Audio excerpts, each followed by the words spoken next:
Alright guys, tune in to the end of this video to find out how to win your free Transformers Bumblebee Origins action figure. Alright guys, welcome back to another episode of Toy Collector Review with me, Sergeant Geek. And today we're going to be looking at another Transformer. This one is from Dark Side of the Moon. This here is Jolt. Now, I don't remember him in the movie. From what I could tell, I thought he was like a Chevy promotional type thing for a video game character. But apparently Jolt is a movie character as well. So I managed to pick him up at my local Walmart. And we're going to take a look at him right now. But as first, like always, let's take a look at the packaging. Alright, so let's get a closer look at the box. You can see here, nice big window so you can actually see the figure inside. Really cool looking. You got some artwork here of how Jolt looks. And you got Studio Series Jolt, Transformers, Revenge of the Fallen. I thought it was Dark Side of the Moon, Revenge of the Fallen. Along the side, Transformers. I think he was in Dark Side of the Moon as well. You got another picture of Jolt right there. Really cool looking. On the back, you got some product shots of Jolt in both forms. And once again, another cool picture of him on the side. Really nice, like the boxes as always. I'm gonna have to check in on this figure. I don't remember him in the movie. I couldn't find anything on YouTube, but let's go ahead and let's pull him out the box and let's check out the figure itself. Alright, so here he is out of the box. Lots going on here, but let's go ahead and let's get a closer look at him. Now, as you can see, he's got some nice detail. He's got a really nice head sculpt there. Actually, my camera's focusing good for once. He's got a lot going on. Now, the one thing I'm not too thrilled about is the way they put his legs. He looks like he's got horse legs, which is kind of weird for a Transformer robot that transforms into a man and turns into like a half man, half horse. Weird, but maybe like that goat from the Narnia movies. The half man, half goat boy. But once again, he does have some nice detail other than the goat legs. Looks really cool. He's got some backpack kimbling, which most of the figures these days do have. Looks like he's got some turbine engines in his chest. I'm not sure. Maybe he was a triple changer in the movie or something. Maybe that's why I don't recognize him. But for articulation, his head is on a ball joint. His arms can do 360, but a lot of the kibbling gets in the way. He does have arm rotation, and he can go past 90 degrees at the elbow, which is really cool. I'm trying to see here, trying to get everything going here so you can actually see the rotations. Now with the legs, well, he does have hip rotation. My bad, I forgot to mention that. He does have hip rotation. But let's get on to the thing with the legs. You gotta shift these panels for the doors around, and that's about as far as you can get the legs to go. Now his legs do go all the way out towards the front, but with the way they're shaped, it looks like he's about to kick himself in the head. So it's like I said, the legs are not my favorite part of this figure here, but they do have lots of detail to them. He does have thigh rotation here, and once again, he can go past 90 degrees at the knee here, and it's got some really nice detail at that knee joint.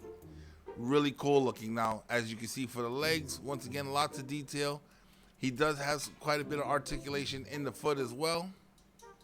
It can go up and down. I don't think it can go left or right. I don't think it has any ankle tiltage, but it can go up and down, which is a positive thing there working for it. Now, once again, he is a cool figure. The only thing I do not like is the legs. It's kind of a weird choice for legs, but he does come with some accessories. So let's go ahead and pull those accessories out. Now, here's one of the accessories here. They're both pretty much the same. Now, to me, I think this is some sort of chain weapon because the way you mount it on him is kind of weird. You actually take one of his fingers off.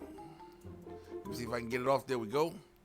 And then you mount this in there. So to me, it acts like if one of his fingers is the actual tip of this weapon, and it's kind of like a chain that shoots out of his hands. So I guess he's the Transformer version of Spider-Man.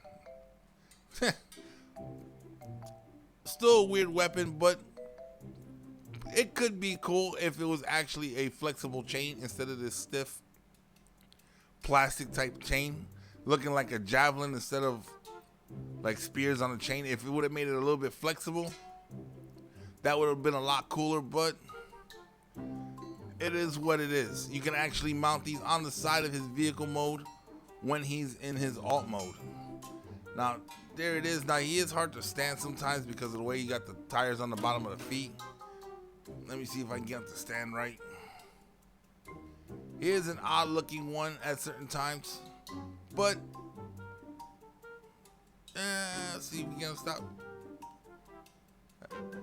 He's okay. Like I said, he's not great, but he's an average car, so that's what makes him pretty cool. He's not some fancy sports car or muscle car or like some military jet or vehicle. So he has that going for him. All right, guys, while we got him out, let's go ahead and let's do some comparisons. All right, so here is Jolt alongside Bumblebee. Pretty much the same size. Really cool looking. Like I said, he's a little weird at the legs, but I think he's going to make a great addition to my display case. Let's go ahead and let's compare him to another figure right now. All right, so here's Jolt with my newly acquired figure, Dino. Once again, I like Dino. Dino looks pretty cool. Jolt looks okay. Once again, he's a regular car that you would see on the street. Easier to blend in as opposed to Dino, which is supposed to be a Ferrari. Very hard to blend in certain places. But once again, both of them look really cool. Like I said, Jolt's going to be a great addition to my display shelf.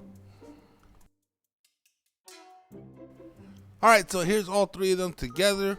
But guys, let's go ahead. Let's transform Jolt into his alt mode, and let's check that out right now. The Transformers will return after these messages. The Transformers War has invaded our world. It's a face-off between good and evil. Heroic Autobot Optimus Prime is up against Megatron, the evil Decepticon. Power punches, crushing kicks. It's a fight to the finish. You can command these colossal warriors, but only one will be victorious. Transformers Robot Fighters comes as shown. We now return to the Transformers. All right, guys, so here he is in his alt mode, and surprise, surprise, Jolt is a Chevy Jolt. So let's take a closer look. Once again, it's really cool that he actually turns into a standard, everyday type of car. Nothing fancy about him, can really blend into the city. And you can see he's got some little pegs on the bottom of his car doors.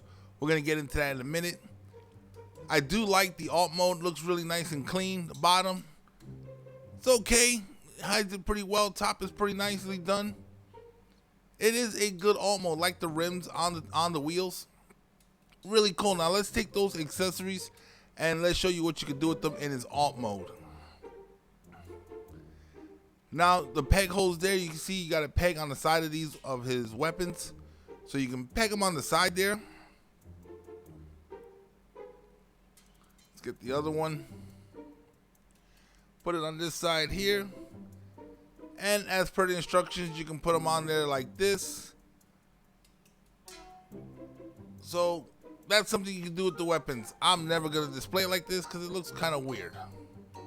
But here's a closer look at it with the weapons on. Like I said, it's your toy. You can display it how you see fit. It's just something I won't be doing. But guys, let's go ahead and let's do some comparisons right now. All right, so once again, here we have Jolt. Now let's go ahead and bring in Dino. Now as you can see how they two scale together. And let's put in the background, let's go ahead and add Bumblebee. Now that we got all three of them there, they're pretty much close to scale. I couldn't tell you actually how well they scale together, as one, Dino is a representation of a car that they didn't have the license to make. And two, I don't ever remember seeing a 2009 Chevy Jolt around, so I can't compare it to the Camaro at all. I never seen them two in person together, so I can't do a comparison on that. But to me personally, they're very closely similar to scale. They look fine to me, but on my shelf, they're going to be in robot mode, so the automobile scale really doesn't make a hit or miss with me. That's what I'm saying. It's just not a big issue with me as long as their robot forms are to scale with each other there. All right, guys, that's where we're gonna end the video today. All right, guys, so while editing this video, I went back and went on Google and searched some video clips to see where Jolt was in the movie, because I don't remember him in there. And it turns out in Revenge of the Fallen, he's the reason why Jetfire and Optimus merged. He actually electrified both of them. So that's something I didn't know before. I thought he was just a character created for one of those mobile games. But apparently Jolt did play a big part in the movie. I did see a couple of other scenes with him. So that to me is a little bit cooler, makes Jolt a little bit cooler in my eyes. But once again, I do like the figure. Liked it whether or not he was in the movie, just for the simple fact of the way his vehicle mode is and the simple fact of the way he looks. But now, guys, if you guys want to win yourself a Transformers buzzworthy Bumblebee Origins, all you guys got to do is go down to the video. In the comment section, leave me a comment telling me which Bumblebee is your favorite version. That could be the Michael Bay one, that could be the G1, the Armada, Energon, whichever one it is. Just leave me a comment in the comment section below that video. Let me know which one it is. And on February 1st, I'm going to go ahead and pick a winner out of there. Once I pick a winner, I will mail out the figure to you guys. No cost to you at all. There's only 2 requirements for this contest. 1, you have to be a member of this channel. And 2, you have to live in the continental United States, Canada, or Mexico. That's it. You don't have to watch the video. All you gotta do is leave a comment in the comment section of the video. I will leave a link to the video in the description below this one. And so you guys, you know what that means. If you haven't done so already, go ahead and hit that subscribe button. Become a member of this channel. Hit that bell notification so you guys can be notified every time I put out a new video. And guys, if you like the content that I'm putting on this channel, go ahead and hit that like button. It does help with the YouTube algorithm.